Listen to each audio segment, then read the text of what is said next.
आज के इस वीडियो में मैं आपके 4 मार्क्स कंफर्म करने वाला हूं नीट एग्जाम में। एक टॉपिक होता है हाइब्रिडाइजेशन, जो कि केमिकल बॉन्डिंग का सबसे इंपॉर्टेंट टॉपिक है। यहां से हर साल नीट एग्जाम में क्वेश्चन आ रहे हैं और जल्दी से इस हाइब्रिडाइजेशन वाले टॉपिक को फिनिश करते हैं और आपके नीट एग्जाम के लिए 4 मार्क्स कंफर्म करते हैं। जब भी कभी मैं बात करता हूं हाइब्रिडाइजेशन की, तो किसी भी कंपाउंड का अगर आपको हाइब्रिडाइजेशन निकालना होता है तो आपको हमेशा बॉन्ड पेयर और लोन पेयर को कैलकुलेट करना होता है, जोड़ देना होता है, आपका हाइब्रिडाइजेशन निकल के आ जाता है। लेकिन बहुत सारे बच्चों को प्रॉब्लम होती है बॉन्ड पेयर और लोन पेयर निकालने में। उनको बड़ी दिक्कत होती है कि बॉन्ड पेयर और लोन पेयर कैसे निकालें। लेट सपोज मैं आपसे कहूं H2O की आप हाइब्रिडाइजेशन बताओ, तो सबसे पहले इसका बॉन्ड पेयर और लोन पेयर आपको निकालना पड़ेगा, तभी आप इसकी हाइब्रिडाइजेशन को बता पाओगे। उसके लिए मैं आप सभी के सामने एक मेंटोस तरीका लेकर के आया हूं बॉन्ड पेयर और लोन पेयर किसी भी कंपाउंड का निकालने के लिए। सबसे पहले आपको क्या करना है, जिस भी कंपाउंड का बॉन्ड पेयर और लोन पेयर आपको निकालना है, यानी उसकी हाइब्रिडाइजेशन को कैलकुलेट करना है, सबसे पहले उसके बैलेंस इलेक्ट्रॉन को कैलकुलेट कर लो। जितने भी बैलेंस इलेक्ट्रॉन है उसको 8 से डिवाइड कर दो। अगर आप उस बैलेंस जितने भी बैलेंस इलेक्ट्रॉन आते हैं उसको 8 से डिवाइड करते हो तो कुछ ना कुछ आपका रिमाइंडर आएगा। क्या आएगा बेटा? कुछ ना कुछ रिमाइंडर आएगा। और अगर उस रिमाइंडर को आधा कर दो, रिमाइंडर का हाफ कर दो, तो वो हो जाएगा आपका लोन पेयर। और बेटा जो क्वोशंट आएगा उसे बोलेंगे बॉन्ड पेयर। आओ एक क्वेश्चन से समझते हैं इसको। ठीक है भाई, आओ एक क्वेश्चन से समझते हैं तो ज्यादा बेहतर तरीके से समझ में आएगा। जैसे मान लो आप सभी के सामने मैं एक एग्जांपल देता हूं, एक क्वेश्चन कराता हूं जिसका नाम है SF4। SF4 का अगर हमको हाइब्रिडाइजेशन कैलकुलेट करना है तो सबसे पहले हमें इसके बैलेंस इलेक्ट्रॉन को कैलकुलेट करना पड़ेगा। सल्फर, मुझे डायरेक्ट पता है कि सल्फर के अंदर 6 बैलेंस इलेक्ट्रॉन होते हैं।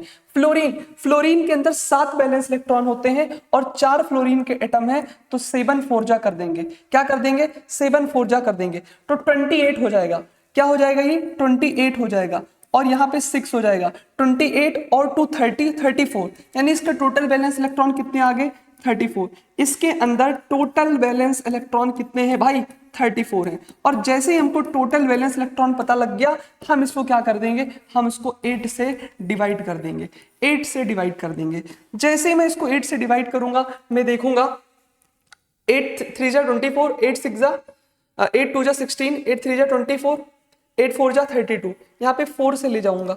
जैसे ही मैं 4 से ले जाता हूँ यहाँ पे 2 आएगा।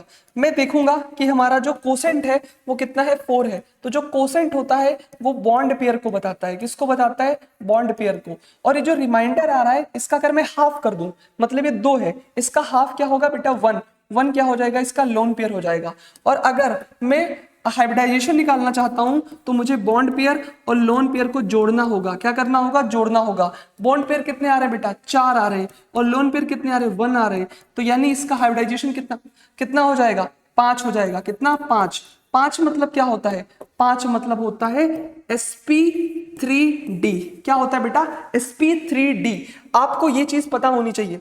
अगर किसी की हाइब्रिडाइजेशन 2 आती है तो उसको बोलते हैं sp। और जब भी कोई कंपाउंड sp होता है तो उसको कहा जाता है ये लीनियर है, इसकी ज्योमेट्री क्या है? लीनियर है। अगर किसी की हाइब्रिडाइजेशन 3 आती है तो उसको बोलते हैं sp2 और इसे क्या कहा जाता है? Trigonal planar. क्या बोला जाता है बेटा? Trigonal planar. अगर किसी का बॉन्ड पेयर लोन पेयर जोड़ने के बाद उसकी हाइब्रिडाइजेशन 4 आ रही है तो उसकी हाइब्रिडाइजेशन हो जाएगी sp3 और इसको कहा जाएगा टेट्राहेड्रल। क्या कहा जाएगा? टेट्राहेड्रल। अगर किसी का हाइब्रिडाइजेशन 5 आ रहा है तो उसकी हाइब्रिडाइजेशन हो जाएगी sp3d5।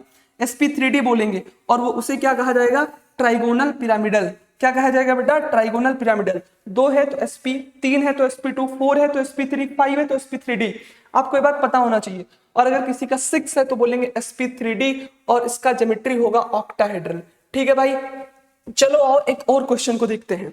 भाई आपको हमेशा याद रखना है कि अगर आपके सामने किसी कंपाउंड में हाइड्रोजन आ जाए, तो वैसे तो हाइड्रोजन की वैलेंसी 1 होती है, पर हाइड्रोजन के केस में हमको वैलेंसी 7 लेकर के चलनी है। हमेशा अपने बात को याद रखना, ये मेंटोस है, ट्रिक है, हमेशा याद रखना। अगर कभी हाइड्रोजन आ जाता है तो उसकी वैलेंसी हमेशा कितनी लेनी है? 7 लेनी है। चलो आओ बताओ H2O की हाइब्रिडाइजेशन क्या होगी। तो सबसे पहले H2O की वैलेंस इलेक्ट्रॉन कैलकुलेट करेंगे। भाई देखो हाइड्रोजन कितने हैं? 1। हाइड्रोजन की वैलेंसी 1 होती थी, पर हम 7 लेंगे तो 7 2 जा 14 हो जाएगा। ऑक्सीजन की वैलेंसी कितनी होती है? 6 होती है, तो 14 6 20 हो जाएंगे। अब इसकी हाइब्रिडाइजेशन निकालनी है हमको, तो सबसे पहले 8 को 20 से डिवाइड करेंगे तो हम देखेंगे जो कोसेंट होगा हमारा वो 2 आ रहा है, तो ये किसको बताएगा? बॉन्ड पेयर को। और जो रिमाइंडर है वो 4 है।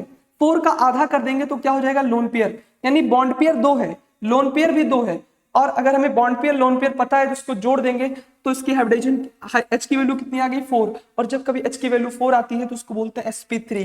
क्या बोलते हैं, sp3। इसकी ज्योमेट्री क्या हो जाती है, ट्राइगोनल प्लेनर। बेटा ऐसा कोई एग्जाम नहीं है नीट का जिसमें ये सब सवाल ना आया हो, तो प्लीज आप इसको अच्छे से पढ़ाई करो और अपने मार्क्स को कंफर्म करो। Thank you so much, have a great day. कैसे लगी वीडियो कमेंट बॉक्स में जरूर बताना। Thank you.